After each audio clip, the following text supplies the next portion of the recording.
ఏ బాటైనా పర్వాలేదంట, సమయంతో సాగటమే మన సింపుల్ సిద్ధాంతం.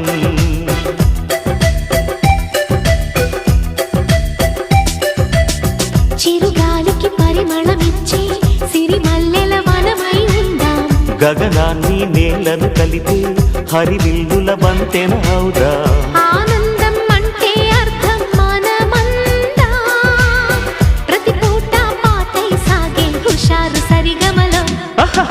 ఎన్నో ఎన్నో రాగాలుండే సంగీతం కాదా, చల్లకి నవ్వుల కేరింత.